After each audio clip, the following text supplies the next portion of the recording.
This video is going to address how to edit our files in Adobe Photoshop. So the first thing I want to do is I want to go and I want to open my image. I'm going to go File and go to Open. I've already got a file open, but File Open, and then I'll navigate to where it is on my computer. The very first thing I want to do is so that we all have the same size files is we're going to go to the crop tool, and I'll walk you through all the different elements in Photoshop in just a little bit. But first thing that we want to do is we want to learn how to use our tools. Our tools are all right here in our toolbar, and right here is the crop tool. You can also hover over each one of the tools and it'll tell you what it's called. So I'm going to go to the crop tool. I would take notes and write down that the ratio is going to be 5:7. So everyone's going to have the same crop ratio. So you'll notice I'm losing a little bit of the top and a little bit of my bottom, but that's okay. And then I'm going to make some adjustments for where I want that crop can be. I can grab any of the sides and it turns into a double arrow. And I can adjust my crop as much as I want to. I want to keep most of what I have though. I'm going to bring it in just a little bit tighter. When you're happy with your crop, there are several things that you can do. You can hit the return button. You can also double click inside of the image if you want to. So all of those things are going to click and allow you to crop your image. So I'm going to go back over here. One of the things I do a lot is I go back to my move tool, so I'm not kind of using a tool accidentally.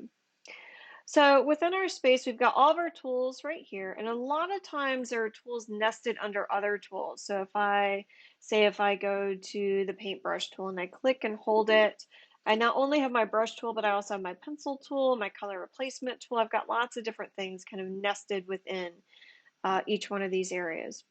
Up here, I've got my control, which allows me to make adjustments on each one of the tools I'm using. Like I said, I tend to like to go back to the move tool. So if I just go right back here, that just brings me right back and it makes sure that I'm not making selections or using the brush tool.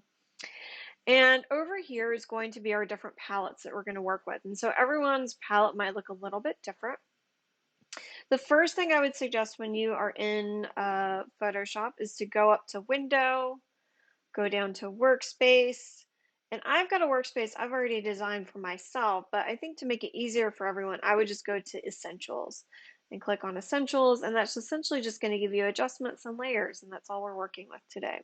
You'll notice my toolbar changed a little bit. If I want to change it into that long strip, I can just click on these double arrows, whatever is most comfortable for you. So I've cropped my image and I can go and I can take a look at my layers. So the best way that we work in Photoshop is with different adjustment layers. The first thing I'm going to do is I'm going to go down. I refer to it as the little half cookie down here at the bottom. I can also go over here to my adjustments. There's several different ways of doing things in Photoshop. And what I'm going to do is I'm going to click on curves. So I'm going to go back to layers. I'm going to go down to my little half cookie, and about a third of the way down is curves. And before we do curves, though, we're actually going to do something called levels, because you'll notice that my image is a little underexposed. It's a little too dark. And what levels does is it allows me to adjust how my image looks. So this is my shadow slider, this is my highlight slider, and this is my gamma slider. We'll talk about the differences later on. Right now, my image is a little bit too dark, so I'm going to take my shadow slider and bring that over just a little bit. And then I'm actually going to bring my highlight slider a little bit farther over to where the mountain starts. You want to, if you don't have any information right there, I've got a little bit, but it's not really necessary. You want to bring it over to where the kind of the mountains right here start. So you want to make sure that you don't pull it too far. You'll notice that that doesn't look very good. But if I bring it back just to right about here, you'll notice that my image is quite a bit brighter already. One of the great thing about adjustment levels is I can turn them on and off. So you'll notice that there's a little eye right here and I can click on it and I can see my image is already looking quite a bit better. The next thing that I want to do is curves, like I mentioned before. Jump the gun a little bit. I'm going to go to curves, and now I know that I want to add a little, I want to make my image a little bit brighter. So what I'm going to do is I'm going to go and I'm going to pull up and pull up. I don't want to pull too far. Once again, if I pull it too far, you'll notice that the highlights will get a little bit blown out, and I'm just going to pull it up. This is called a lightening curve. It's making it lighter. Conversely, if I want to make my image darker, I can pull it down, and this is called a darkening curve, and you can see I'm just making minor adjustments. I'm not kind of winging it all the way up here or kind of pulling it all the way down here. I'm just making nice subtle movements. I'm dropping a point and I'm dragging it up. I can also add more contrast to my image, and the way that I can do that is drop a point about halfway down and halfway up. And my halfway down point, I'm going to drag down, which will make my shadows darker. And my halfway up point, I'm going to drag up, which will make my highlights brighter. This for me is a little bit too contrasty. We can also do the opposite of contrast. We can take the contrast out of the image. And so what I'm doing right now is, and you'll notice it went a little bit funny when I did that. Kind of looks strange. I'm going to bring it down right here. We might want to just bring it a little bit like this, and maybe a little bit like that. So you'll see that this is a much softer, different looking image than when I started with. So I'm going to go back to where I was. You can always delete a point. You're only ever going to need 3 points along your lines. I've got a point right there. I'm going to delete it. So just select it. You'll know it's selected because it's white. And I'll hit the delete button on my keyboard. And now I'm going to go back. I'm just going to gently brighten my image a little bit. I'm pretty happy with that. The next thing that I might want to do, and I know that I really want to do this with this image, is I might want to make the colors more or less saturated. So I'm going to go down once again to my little half cookie and go down to hue and saturation. And you'll notice when we look at this, there is what's referred to as kind of the master range of colors that we can intensify. So right here I've got hue, I've got saturation, I've got lightness. So right now for saturation, what I'm going to do is I'm going to intensify it, which I'm super happy with what's happening in the background, but I'm not very happy with what's happening in the skin tones. It's making it look very unnatural.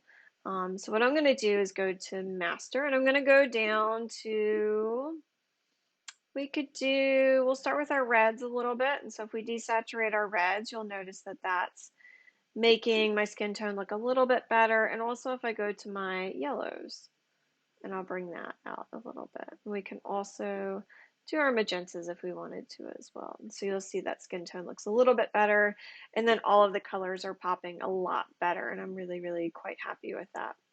Once you've made your adjustments, and there are other adjustments to be made, some of you might want to work with black and white. I can also click it and change it to black and white. And you'll see that's an adjustment right there. If you're not happy with an adjustment, just click and drag it into the trash, and poof, it's gone. You can also turn your adjustments on and off, like I said. So here I'm going to turn this on and off, curves, and we can go back and see what I started with. And you can see that there's a pretty significant difference as I go through and I make each one of my adjustments. Once I'm happy with my image, what I'm going to do is I'm going to go File, and there are 2 files that we're going to make. The first one that I'm going to make is going to be my master file that will have my layers. So right now, you'll notice we're going to name all of our files last name and then an underscore. So this is my demo file. The first type of file we're going to save is a Photoshop file, and we need to make sure that we save layers. If we don't save layers, it'll get flattened. So we'll say save with layers, and we'll say save. You'll have some Photoshop format options come up. You can go ahead and say save. So this is my file where I can close it, open it again, and work with it if I need to. The next type of file, and I'm going to go down to File and go to Save As, is going to be a JPEG. And this is what we're going to work with in our next video when we put together our triptychs. So right now I've got, you'll notice that the file changed, the end of it changed, and now it's going to be as a JPEG, and I'll go through and save, and make sure that your quality is set to the largest maximum. I'll say save, and then I'm good to go. In our next video, we'll address making the triptych and also how to save it for critique.